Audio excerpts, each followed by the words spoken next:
Mi abuelo era escritor, mi abuela era maestra, entonces como que fue un hábito que me resultó siempre muy familiar, escribir, rimar, la poesía. En casa mi abuela, mi mamá, todas recitaban.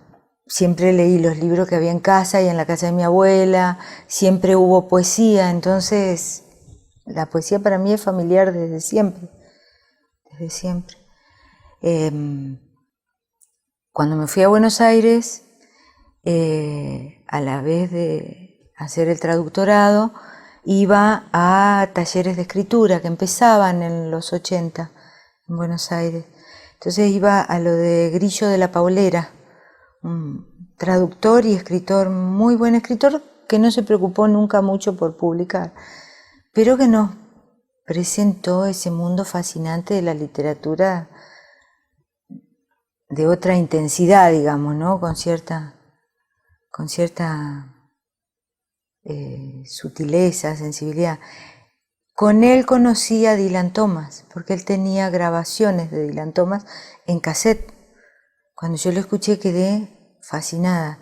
Y eso era lo que yo escuchaba y lo que genera después el libro del Nogal, porque yo escuchaba la voz de Dylan todo el tiempo, en ese momento como de acá atrás, todo el tiempo, ¿no? Esa voz sentí. Cuando terminé el traductorado, un poco antes me casé, me fui a vivir a Isla Victoria. Entonces ahí aparece también toda esa etapa como de naturaleza, de esos poemas un poco más. Hay mucho Juan L. ahí porque para mí tenía que ver con el paisaje, yo vivía muy en la naturaleza en ese momento. Bueno, el papá de mis hijos es guardaparque, entonces hay varios años que vivimos en la Isla Victoria, en el Tronador, en Villa Mascardi, y en un momento en que los chicos todavía eran chicos, decidimos venirnos para acá, para hacer una vida un poco más tranquila, porque vivíamos en Bariloche, pero muy a las corridas, ¿no? Entonces nos vinimos para acá cuando los nenes más chicos eran todavía chiquitos, y bueno, y ahí es como que nos empezamos a afianzar en este lugar. Yo trabajé en Bariloche como guía de turismo y como traductora técnica. Hice algunas traducciones para INVAP, hice algunas traducciones para gente de parques. El tema del turismo como que me empezó a hacer agua porque vivís a contramano de la familia. Cuando los chicos empiezan la escuela, vos tenés más trabajo cuando ellos están de vacaciones. Entonces quise ir un poco más al ritmo de ellos. Acá también trabajé como traductora en Interpatagonia. Hacía las traducciones del sitio web. Pero después ya me dediqué a la escuela. Para mí la literatura es un gusto que me doy. La docencia tiene que ver con la necesidad de la subsistencia, digamos, y la comodidad de poder vivir al ritmo de mis hijos también, ¿no? Y además me gusta, si no, no lo haría. La docencia tiene cosas que siempre te sorprenden, porque los chicos siempre te están trayendo cosas, te están mostrando cosas, y bueno, hay un tema con lo obligatorio y lo formal y los programas de estudio y esas cosas que, bueno, hacen que la clase tenga que tener cierta formalidad, pero también hay ciertas instancias, como por ejemplo cuando se hace la Feria del Libro, yo los llevo siempre a los chicos a ver, a charlar con los autores, a escuchar las charlas. Siempre, después de la feria aparecen los chicos con algo que escribieron. Me dice, mire, profe, esto escribí yo. Y lo tenían guardado como algo muy secreto. Bueno, entonces creo que la docencia también te permite eso, ¿no? Como sacar a la luz cosas que permanecen ocultas, ¿no? Como te permite esa instancia en el momento en que te desestructurás un poco y te permitís sacar el grupo del aula, por ejemplo, ¿no? O hacer otra actividad.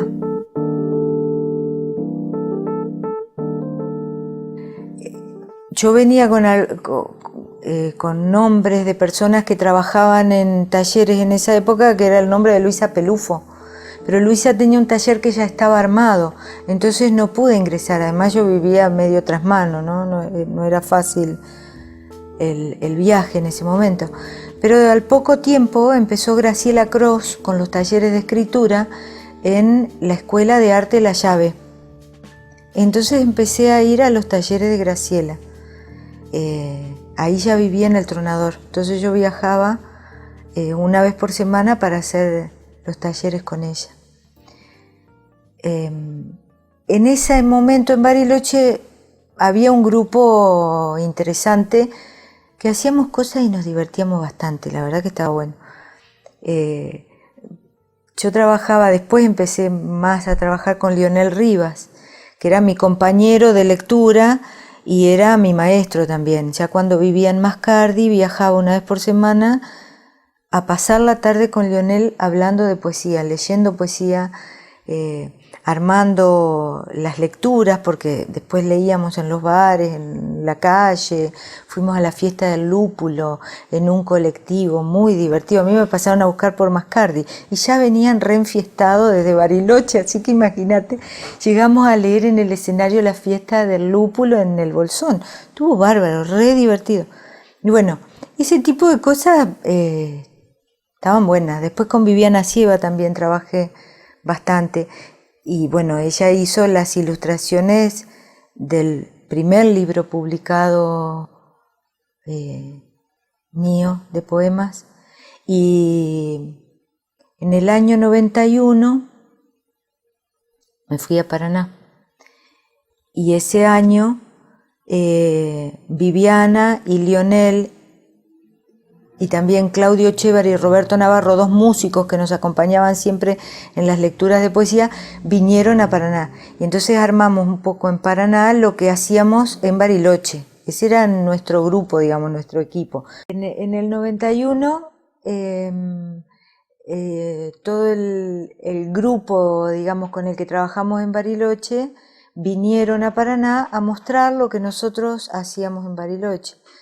En ese momento con Viviana trabajábamos bastante en poemas ilustrados y estábamos haciendo mucha lectura y algunas visitas a las comunidades, y hay algunos poemas de esa época, y ella hacía ambientaciones con telares, con elementos del bosque. Con Viviana habíamos hecho también antes un trabajo sobre los cuentos infantiles en el SCUM, en Bariloche. Por eso yo creo que la primera etapa tiene que ver con Bariloche, digamos, de mis nutrientes, ¿no? Literarios o artísticos. Tienen que ver con ese grupo con el que empezamos a buscar, ¿no? Cosas. Y bueno, estábamos todo el tiempo haciendo esa búsqueda, ¿no? De los poemas, las imágenes. Era gracioso porque nos conectábamos por radio, entonces a veces el tema de las comunicaciones era muy diferente de lo que soy. Pero bueno, de esa época tengo esos grabados que son ilustraciones de poemas que, si Dios quiere, vamos a sacar ahora. Con poemas que no son, ¿cómo te podría decir?, actuales con respecto a la forma, al estilo, son la búsqueda de ese momento, pero que creo que siguen teniendo cierto atractivo. Con Lionel era distinto. Con Lionel leíamos y comentábamos, nos proponíamos consignas de escritura, por decirlo de alguna manera, o o búsquedas nuevas de temas, y entonces íbamos armando un espectáculo, porque de alguna manera era un espectáculo con cierto tema. Y practicábamos mucho la oralidad. Lionel leía muy bien, incluso las hijas han hecho grabaciones de él leyendo, y tiene una fuerza impresionante, una dicción perfecta, pero tiene una vibración especial la voz de él. Es una etapa como de nostalgia, porque era una etapa en que yo sentía, cerraba los ojos y veía el río, me pasaba eso, y caminaba por el bosque en la Patagonia, entre las margaritas, y me acordaba, ella iba de pan azul entre las margaritas. Claro, me venían los poemas de Juan L. todo el tiempo. Entonces, ese libro, esa época tiene que ver con esa nostalgia de lo que estaba dejando, pero que a la vez era parte importantísima de mi identidad, ¿no? De la que no me podía desprender del todo. Y bueno, ahí también está muy fuerte el vínculo con Madariaga, que también habla de esto. Él dice, todos llamamos...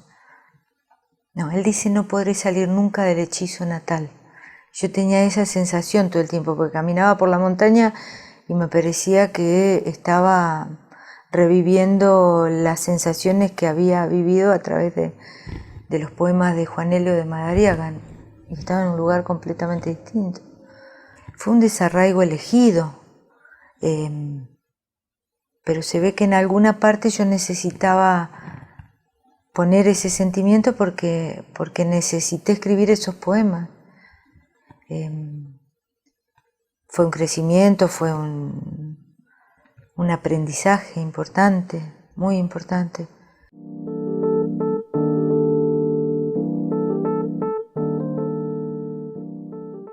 Bueno, Dylan Thomas lo que tiene es esa fuerza es una catarata, no sé, es un vómito. Él te tira las cosas como le...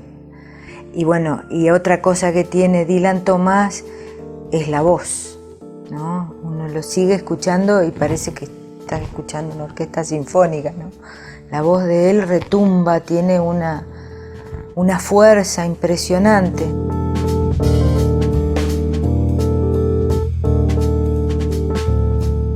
La luz en el nogal es un libro especial, un libro muy visceral y muy necesario. Nace de una necesidad intensa, ineludible, de decir lo que sentía, como si eso hubiese alcanzado, ¿viste? Para calmar el dolor. Nace de este dolor intenso que es la muerte de mi papá. Pero no sé por qué, de alguna manera yo sentía que me calmaba cuando escribía esos poemas, cuando buscaba alguna lectura o algo para traducir que me llevara, no sé, por esos vericuetos del lenguaje, como que eso me transportaba por ahí a otro lugar de la existencia más allá de las palabras, ¿no? Pero el medio que yo tenía para poder expresarlo eran las palabras. Ese fue un invierno que me pasé encerrada mirando el nogal y escribiendo. No quería ver a nadie ni hablar mucho con nadie, pero necesitaba hacer ese duelo y hacer esa experiencia, pasarlo, había que pasarlo. Y escribir me ayuda a mí, a calmarme. Sí, traducir también, porque bueno, esto es como que recobra de alguna manera mi camino de aprendizaje, el tema de la traducción. Todo el libro en realidad originalmente se llamaba Variaciones de la luz en el nogal o El camino de la traducción, pero quedaba muy largo en realidad. pero en realidad el libro es todo el camino hacia la búsqueda de una traducción un poco acertada de ese poema de Dylan que yo escuchaba cuando mi papá estaba enfermo. Todo el poema va hacia ese poema, a ver si lograba expresar en español lo que él decía en inglés. El poema es el final del libro. Hay varias versiones y varias explicaciones de por qué elijo una palabra y no otra, cuáles versiones me parecen más acertadas, si elijo el significado o trato de sacrificar en parte el significado por la búsqueda de la emoción más pura. Y todo el libro trata de explicar de alguna manera esa búsqueda. Todo el libro trata de explicar esa búsqueda. Incluso la forma de ese poema es una canción bucólica, pastoril, ¿no? Y es decir, muy macabro, ¿no? El poema de la muerte del padre con ese ritmo pastoril, ¿no? Con ese formato de canción pastoril, la Villanelle. Me pareció que, bueno, por supuesto, ¿no? Hay un maestro. Entonces, la lectura de estos maestros es una luz también. Nosotros vamos buscando esas luces.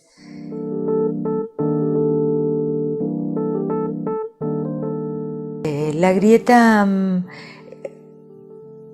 ha hecho un trabajo importante al congregar a los escritores que vivíamos cada uno en el silencio de nuestro escritorio, ¿no?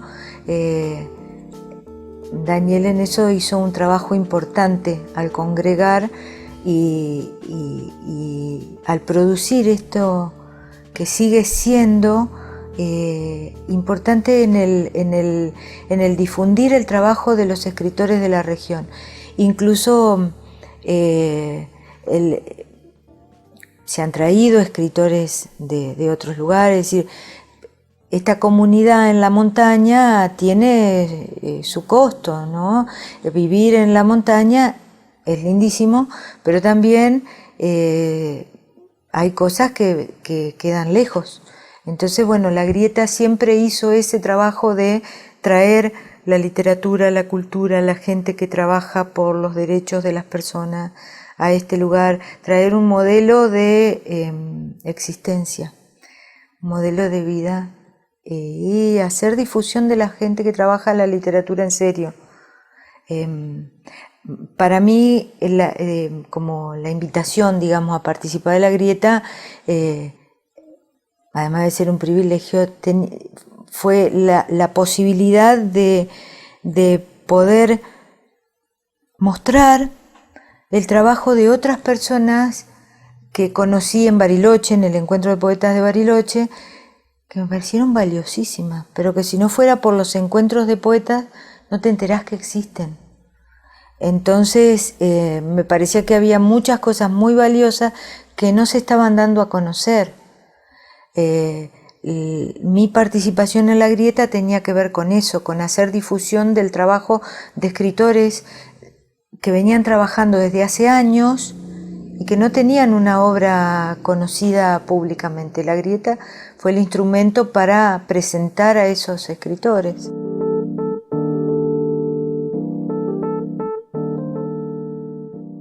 Cuando escribo no pienso en un público, pienso en lo que estoy sintiendo.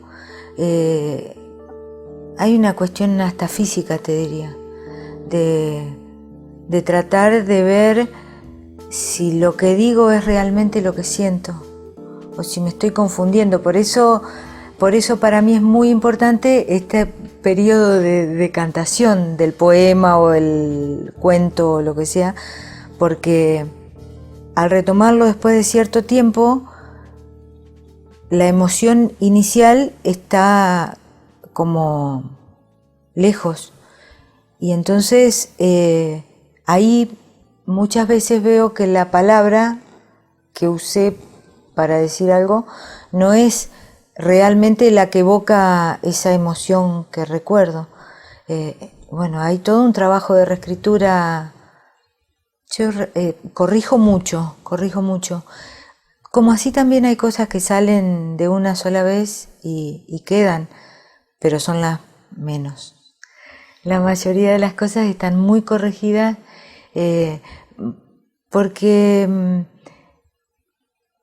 para mí, es decir, si después sé que lo que estoy escribiendo lo voy a publicar, como por ejemplo el caso de los cuentos de la antología de Wahum, para mí hay un compromiso importante con el lector en ese caso. Esos cuentos sí fueron escritos sabiendo que iban a ser publicados, porque fue una invitación a participar en una antología.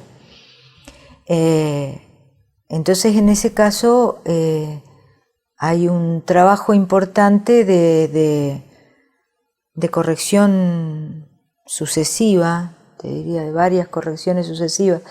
Y en los poemas también, ¿no? Cuando ya vos ves que va tomando forma de libro y decís, bueno, va a ser un libro.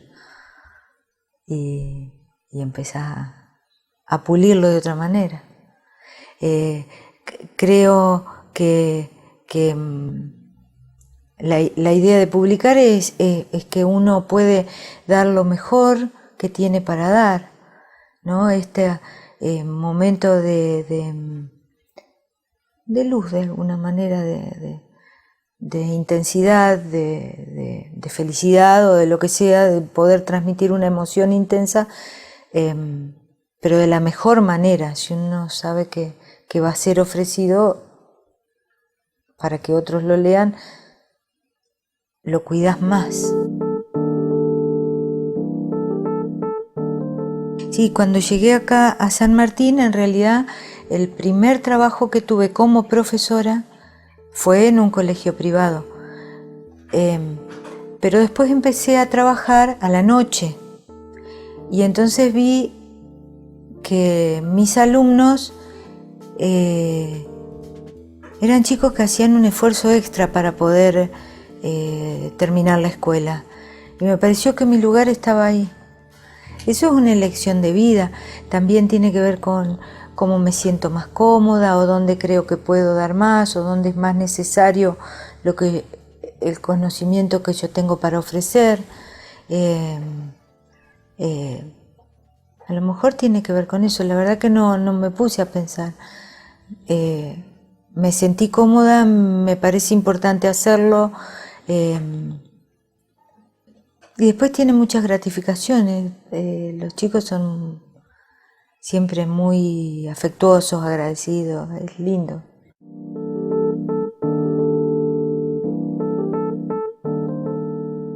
La elección mía de estudiar literatura tiene que ver de alguna manera con eso, con el sueño de poder viajar y llevar a otros lugares la literatura de la Patagonia. Me gustaría poder hacer eso. Yo sueño con poder difundir el trabajo de los escritores de esta región. Hay escritores maravillosos, pero bueno, a veces los medios de difusión no son suficientes o la elección de los medios masivos no siempre concuerda con nuestras elecciones de autores o de textos. Y me parece que hay cosas muy buenas, escritores importantes que tienen cosas importantes para decir y que merecen ser difundidos. Y bueno, el viaje tiene que ver con eso, ¿no? Con el compartir, enriquecerse y llevar lo que uno tiene para dar a otros lugares, ¿no?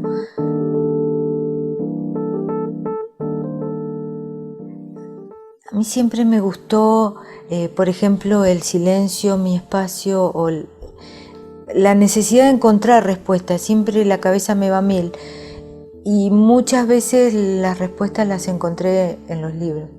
Muchas veces. Están ahí para decirnos lo que nosotros esperamos escuchar en ese momento. ¿no? Esa es el amigo que estoy buscando en ese momento, ¿no? La literatura tiene eso. Y después es la posibilidad de viajar, ¿no? Con la imaginación, con la fantasía. Y es un viaje, la literatura es un viaje, sin duda.